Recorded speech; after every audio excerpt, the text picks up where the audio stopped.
രുചിഭേദങ്ങൾ. എല്ലാ കൂട്ടുകാർക്കും രുചിഭേദങ്ങളിലേക്ക് സ്വാഗതം. ഇന്നത്തെ റെസിപ്പി ചെറുപയർ പരിപ്പ് പ്രഥമനാണ്. ഒട്ടുമിക്ക ആളുകൾക്കും വളരെ ഇഷ്ടമുള്ള ഒരു പായസമായിരിക്കും അല്ലേ പരിപ്പ് പ്രഥമൻ. എനിക്കും ഭയങ്കര ഇഷ്ടമാണ്. അപ്പോൾ ഇത് നമ്മൾ തേങ്ങാപ്പാലും ശർക്കരയും അതുപോലെ തന്നെ പരിപ്പൊക്കെ നന്നായി വെന്ത് നല്ലൊരു രീതിയിൽ ചേർന്ന് വരുന്ന സമയത്താണ് പ്രഥമൻ്റെ കറക്റ്റായിട്ടുള്ള ആ ടേസ്റ്റ് കിട്ടുക. അപ്പോൾ നമുക്ക് എങ്ങനെയാണ് ഉണ്ടാക്കണമെന്ന് നോക്കാം. അതിന് മുമ്പായിട്ട് നമ്മുടെ ചാനൽ ആദ്യമായിട്ട് കാണുന്ന കൂട്ടുകാരുണ്ടെങ്കിൽ നിങ്ങൾക്ക് ഇഷ്ടമാവുകയാണെങ്കിൽ ഒന്ന് സബ്സ്ക്രൈബ് ചെയ്ത് സപ്പോർട്ട് ചെയ്യാൻ മറക്കരുതേ. അപ്പോൾ ഞാനിവിടെ 200 ഗ്രാം പരിപ്പാണ് എടുക്കണത്. ഇതിന് ചെറുതായിട്ടൊന്ന് റോസ്റ്റ് ചെയ്തെടുക്കണം. ലോ ഫ്ലെയിമിലിട്ടിട്ട് ഒരു 4-5 മിനിറ്റ് റോസ്റ്റ് ചെയ്ത് വരുമ്പോഴേക്കും അതിന്ന് നല്ലൊരു മണം വരാനായിട്ട് തുടങ്ങും. അപ്പോൾ അതുവരെ ഒന്ന് റോസ്റ്റ് ചെയ്തെടുത്താൽ മതി, ഒരുപാട് സമയം എടുക്കില്ല. അപ്പോൾ ഞാൻ എന്താ റോസ്റ്റ് ചെയ്ത ശേഷം ഫ്ലെയിം ഓഫ് ചെയ്ത് വെച്ചിരിക്കുകയാണ്. ഇനി ഇത് നന്നായിട്ട് തണുക്കാനായിട്ട് വെച്ചിരിക്കുകയാണ്. തണുത്ത ശേഷം മാത്രമേ നമ്മളത് 2 പ്രാവശ്യം വൃത്തിയായിട്ട് കഴുകാൻ പാടുള്ളൂ. അതിന് മുമ്പായിട്ട് ചൂടോടെ കഴുകുകയാണെങ്കിൽ പരിപ്പ് തരിച്ചു പോവും, പിന്നെ അത് നന്നായിട്ട് വേവില്ല.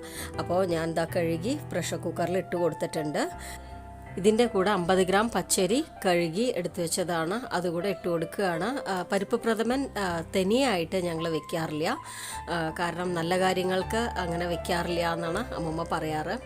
ഇനി പരിപ്പ് മരി മുങ്ങണ രീതിയിലുള്ള വെള്ളമാണ് ഒഴിച്ചു കൊടുക്കുന്നത്.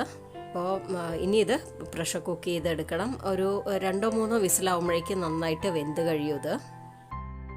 അപ്പോൾ ഇനി നമുക്ക് തേങ്ങാപ്പാൽ എടുത്ത് വെക്കണം. അതിനായിട്ട് ഞാൻ 2 തേങ്ങയാണ് എടുക്കുന്നത്, മീഡിയം സൈസിലുള്ള തേങ്ങ. അതറിയാൻ വേണ്ടിയിട്ടാണ് ഞാൻ ഡയറക്റ്റായി കാണിക്കണേ കേട്ടോ. തേങ്ങാപ്പാൽ എടുക്കണ രീതിയൊന്നും ഞാൻ കാണിക്കണില്ല, അതെല്ലാവർക്കും അറിയണമല്ലോ. അപ്പോൾ അത് പ്രഷർ നന്നായിട്ട് പോയി കഴിഞ്ഞു. ഇനി നമുക്ക് തുറന്ന് നോക്കാം. അപ്പോൾ കണ്ടില്ലേ, പരിപ്പ് നന്നായിട്ട് വെന്തിട്ടുണ്ട്. അപ്പോൾ ഇനി ഒരു പാൻ വെച്ചിട്ട് അതിലേക്ക് 2 ടേബിൾ സ്പൂൺ നെയ്യ് ഒഴിച്ച് കൊടുക്കുകയാണ്. ഇനി നമുക്ക് കാഷ്യൂനട്ട്സും റൈസൻസും വറുത്തിടണം. അപ്പോൾ ഇതിൻ്റെ അളവൊക്കെ നിങ്ങളുടെ ഇഷ്ടത്തിനനുസരിച്ച് എടുക്കുക കേട്ടോ. ഞാൻ 1/4 കപ്പ് കാഷ്യൂനട്ട്സ് എടുത്തിട്ടുണ്ട്. അപ്പോൾ അതൊന്ന് ചെറുതായിട്ട് റോസ്റ്റായി തുടങ്ങുന്ന സമയത്ത് റൈസൻസ് ഇട്ട് കൊടുക്കുക. അതൊരു 2 ടേബിൾ സ്പൂണൊക്കെ ചേർത്തിട്ടുണ്ട്. ഇനി ഇത് രണ്ടും കൂടെ നന്നായിട്ട് റോസ്റ്റ് ചെയ്ത ശേഷം മാറ്റി വയ്ക്കുക. അതിന് ശേഷം നമ്മൾ വേവിച്ച് വെച്ച പരിപ്പുണ്ടല്ലോ, പരിപ്പ് മരിയും അത് ഇതിലേക്ക് ഇട്ട് കൊടുത്തിട്ട് ചെറുതായിട്ടൊന്ന് റോസ്റ്റ് ചെയ്ത് കൊടുക്കുക. അപ്പോൾ ഈ നെയ്യിൽ കിടന്ന അരിയും പരിപ്പും കൂടെ നമ്മളൊന്ന് വഴറ്റി എടുക്കുന്ന സമയത്തുണ്ടല്ലോ നമ്മുടെ പ്രഥമന് പ്രത്യേക സ്വാദ് കിട്ടും. അപ്പോൾ ഒരുപാട് നേരം ഇട്ട് വഴറ്റേണ്ട ആവശ്യമൊന്നുമില്ല. അപ്പോൾ 2 മിനിറ്റ് അരിയും പരിപ്പും അതുപോലെ തന്നെ നെയ്യും കൂടെ ഒന്ന് യോജിപ്പിച്ചെടുത്താൽ മതിയാവും. അപ്പോൾ ഇനി നമുക്ക് തേങ്ങാപ്പാൽ ഒഴിച്ചു കൊടുക്കണം. ആദ്യത്തെ പാല് മാത്രം ഞാൻ മാറ്റി വെച്ചിട്ടുണ്ട്, ബാക്കി എല്ലാം കൂടെ ഞാൻ ഒന്നിച്ചാക്കി വെച്ചിരിക്കുക കേട്ടോ. അപ്പോൾ ഞാൻ ഈ ഒരു രീതിയിലാണ് ഉണ്ടാക്കാറ്. അപ്പോൾ ഇങ്ങനെ ചെയ്യണ സമയത്ത് കുറച്ചുകൂടെ എളുപ്പമാണ്, സ്വാദിനൊട്ട് കുറവില്ലാതാനും.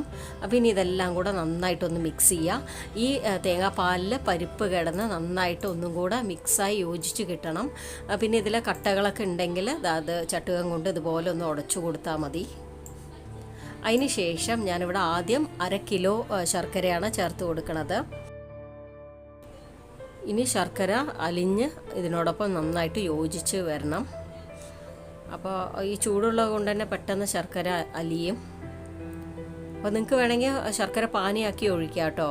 അപ്പോൾ ഇതിൽ കല്ലൊക്കെ ഉണ്ടെങ്കിൽ ഏറ്റവും അവസാനമായിട്ട് പാത്രത്തിൻ്റെ അടിയിൽ കിടക്കും. അപ്പോൾ അത് നമ്മൾ അവോയ്ഡ് ചെയ്താൽ മതി.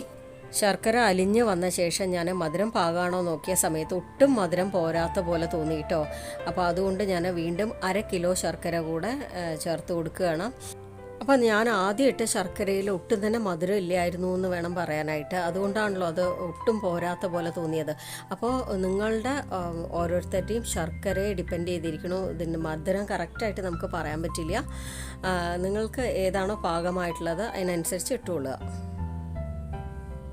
അപ്പോൾ ഇനി ഇതെല്ലാം കൂടെ വീണ്ടും ഒന്ന് അലിഞ്ഞ് കൂടിച്ചേരണം. അപ്പോൾ ഇനി ഇതെല്ലാം കൂടെ ചേർന്ന് നന്നായിട്ടൊന്ന് കുറുകി വരണം. അപ്പോൾ ഇത് ലോ ഫ്ലെയിമിലിട്ടിട്ട് നിങ്ങൾ ഇടയ്ക്കൊന്ന് ഇളക്കി കൊടുത്താലും മതി, അടുത്ത് തന്നെ നിൽക്കണമെന്നില്ല. അപ്പോൾ നമ്മുടെ ചാനലിൽ കുറച്ച് പായസത്തിൻ്റെ റെസിപ്പീസൊക്കെ ഉണ്ട്, അപ്പോൾ അത് കാണാത്തവർ അതൊക്കെ ഒന്ന് കാണുക. അപ്പോൾ ഇത് ഏകദേശം കുറുകി വന്നിട്ടുണ്ട്. അതിലേക്ക് 1 ടീസ്പൂൺ ഏലക്കാപ്പൊടിയും 1 ടീസ്പൂൺ ചുക്കുപൊടിയും ചേർക്കുകയാണ്. നിങ്ങൾക്ക് വേണമെങ്കിൽ ജീരകപ്പൊടി ചേർക്കാം കേട്ടോ, ഞാനെന്ത് ചേർക്കണില്ല. അപ്പോൾ ഇനി ഇതെല്ലാം കൂടെ നന്നായിട്ടൊന്ന് മിക്സ് ചെയ്യുക. മിക്സ് ചെയ്ത ശേഷം നമ്മളിവിടെ നേരത്തെ എടുത്തു വെച്ച 1-ാം പാല്, നല്ല കട്ടിയായിട്ടുള്ള പാലാട്ടോ, അത് ചേർത്ത് കൊടുക്കണം. നല്ലോണം വലിയൊരു ഗ്ലാസ് തന്നെ 1-ാം പാലുണ്ട് കേട്ടോ. അപ്പോൾ ഇനി ഇതൊന്ന് മിക്സായ ഉടനെ നമ്മൾ ഫ്ലെയിം ഓഫ് ചെയ്യുകയാണ്. ഒന്നാം പാൽ ഒഴിച്ചു കഴിഞ്ഞാൽ അധികം നേരം നമ്മൾ ഫ്ലെയിമിൻ്റെ താഴെ വെക്കരുത്. ഇനി റോസ്റ്റ് ചെയ്ത് വെച്ച കാഷ്നട്ട്സും റൈസൻസും ഇട്ട് കൊടുക്കണം. ഞാനതിപ്പോൾ ഇടണില്ല, ഗാർണിഷിങ്ങിന് വേണ്ടി മാറ്റി വെച്ചിരിക്കുകയാണ്. നിങ്ങൾ ഇടുന്ന സമയത്ത് ഇതെല്ലാം കൂടെ ഇട്ട് നന്നായിട്ടൊന്ന് മിക്സ് ചെയ്തെടുക്കുക. അപ്പോൾ നമ്മൾ ഇറക്കണ സമയത്ത് കുറച്ച് വെള്ളം പോലെ തോന്നുമെങ്കിലും അത് പാത്രഭാഗം വന്ന ശേഷം കാണുന്ന സമയത്ത് എങ്ങനെയാണെന്ന് നോക്കൂ. അപ്പോൾ ഇതാണ് കറക്റ്റായിട്ടുള്ള കൺസിസ്റ്റൻസി, നമുക്ക് കുടിക്കാൻ നല്ല പാകമായിട്ടുള്ള.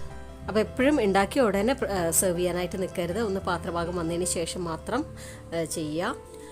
അപ്പോൾ ഈ ഒരു രീതിയിൽ പരിപ്പ് പ്രഥമൻ ഉണ്ടാക്കി നോക്കുക. നിങ്ങൾക്ക് എല്ലാവർക്കും ഇഷ്ടമാവും. വീഡിയോ ഇഷ്ടമായിട്ടുണ്ടെങ്കിൽ ഒന്ന് ലൈക്ക് ചെയ്യുക, ഫ്രണ്ട്സ് ഫാമിലിക്കൊക്കെ ഷെയർ ചെയ്ത് കൊടുക്കുക.